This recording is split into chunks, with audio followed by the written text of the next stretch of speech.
as equal justice. This verdict brings us a step closer, and the fact is, we still have work to do. We still must reform the system. Last summer, together with Senator Cory Booker and Representative Karen Bass, I introduced the George Floyd Justice and Policing Act. This bill would hold law enforcement accountable and help build trust between law enforcement and our communities. This bill is part of George Floyd's legacy. The President and I will continue to urge the Senate to pass this legislation, not as a panacea for every problem, but as a start. This work is long overdue. America has a long history of systemic racism.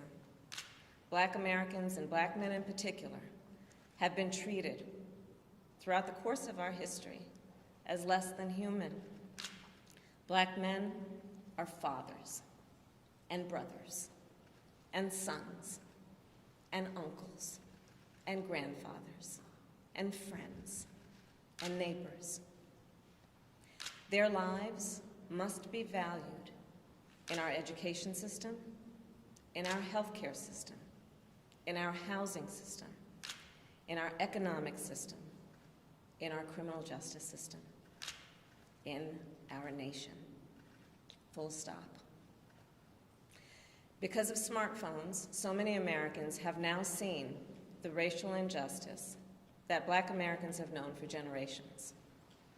The racial injustice that we have fought for generations, that my parents protested in the 1960s, that millions of us, Americans of every race, protested last summer. Here's the truth about racial injustice. It is not just a Black America problem or a people of color problem. It is a problem for every American. It is keeping us from fulfilling the promise of liberty and justice for all. And it is holding our nation back from realizing our full potential.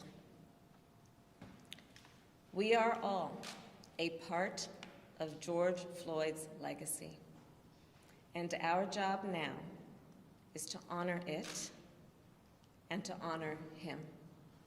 Thank you. And now it is my great honor to introduce the President of the United States, Joe Biden.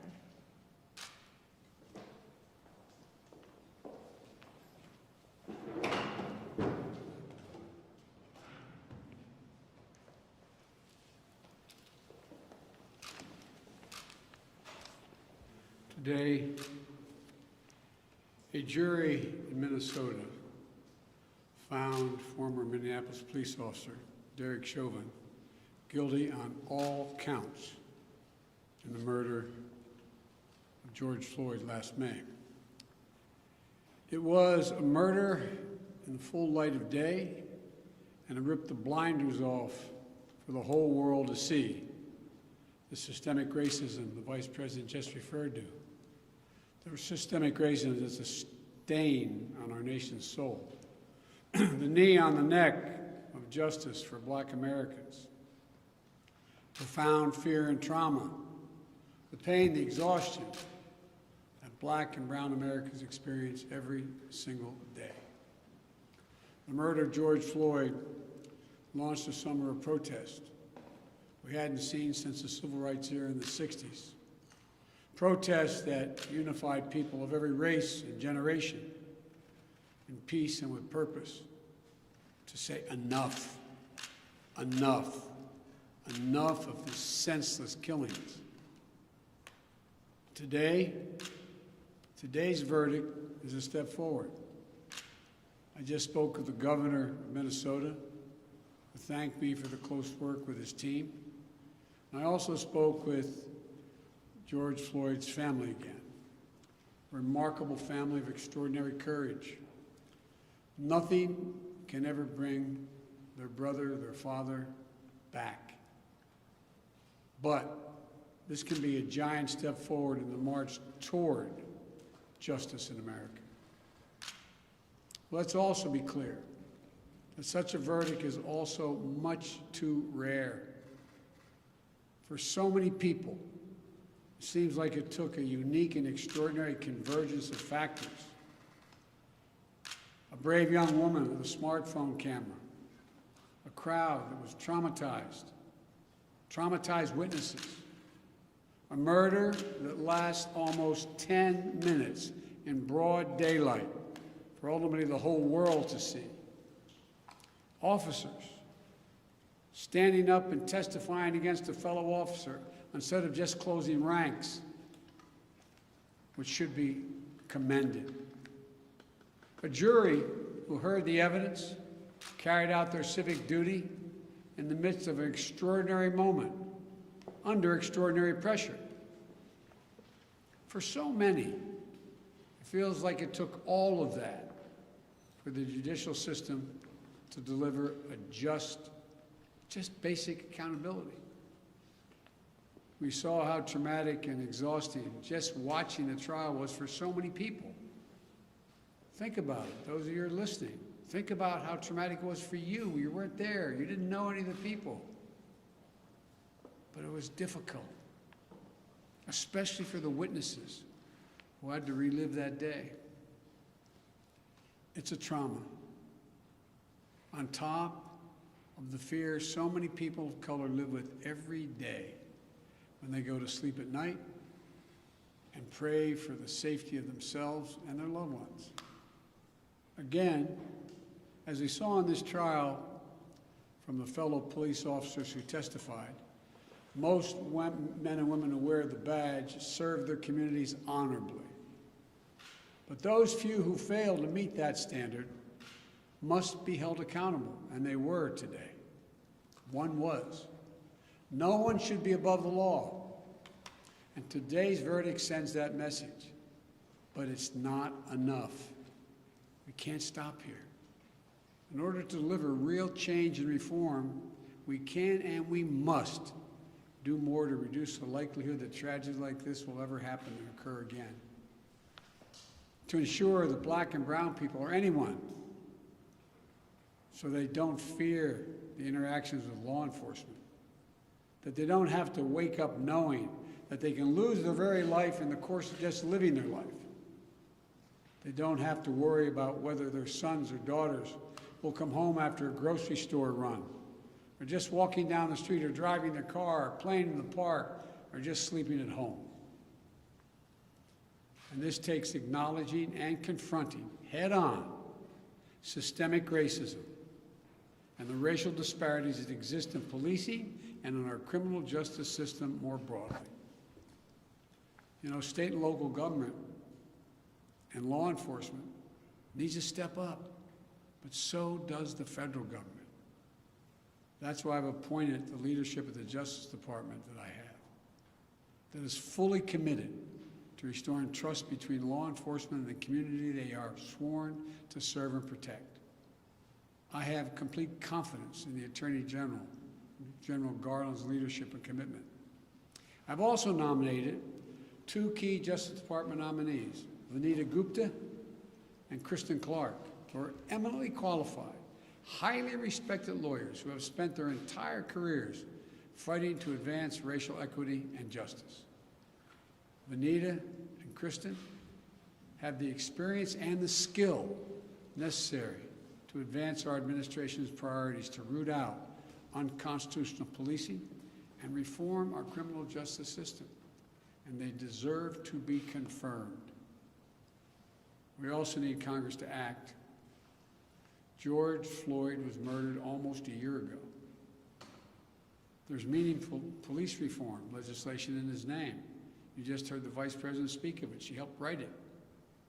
Legislation to tackle systemic misconduct in police departments, to restore trust between law enforcement and the people they're entrusted to serve and protect. But it shouldn't take a whole year to get this done. In my conversations with the Floyd family, I spoke with them again today, I assure them we're going to continue to fight for the passage of the George Floyd Justice and Policing Act so I can sign it into law as quickly as possible. There's more to do. Finally, It's the work we do every day to change hearts and minds as well as laws and policies. That's the work we have to do. Only then will full justice and full equality be delivered to all Americans. And that's what I just discussed with the Floyd family. The guilty verdict does not bring back George. But through the family's pain, they're finding purpose. So George's legacy will not be just about his death, but about what we must do in his memory. I also spoke to Gianna, George's young daughter again. When I met her last year, I've said this before, at George's funeral, I told her how brave I thought she was. And I sort of knelt down to hold her hand. I said, Daddy's looking down on you, he's so proud. She said to me then, I'll never forget it, Daddy changed the world. And I told her this afternoon, Daddy did change the world. Let that be his legacy, a legacy of peace, not violence, of justice. Peaceful expression of that legacy are inevitable and appropriate, but violent protest is not. And there are those who will seek to exploit the raw emotions of the moment, agitators and extremists who have no interest in social justice, who seek to carry out violence, destroy property, fan the flames of hate and division, who will do everything in their power to stop this country's march toward racial justice. We can't let them succeed. This is a time for this country to come together, to unite as Americans. There can never be any safe harbor for hate in America. I've said it many times. The battle for soul of this nation has been a constant push and pull for more than 240 years. A tug of war between the American ideal that we're all created equal and the harsh reality that racism has long torn us apart. At our best, the American ideal wins out. So we can't leave this moment or look away thinking our work is done. We have to look at it, we have to look as we did for those 9 minutes and 29 seconds. We have to listen. I can't breathe. I can't breathe. Those are George Floyd's last words. We can't let those words die with him. We have to keep hearing those words. We must not turn away. We can't turn away. We have a chance to begin to change the trajectory in this country. It's my hope and prayer that we live up to the legacy. May God bless you. And may God bless George Floyd and his family. Thank you for taking the time to be here. This can be a moment of significant change. Thank you.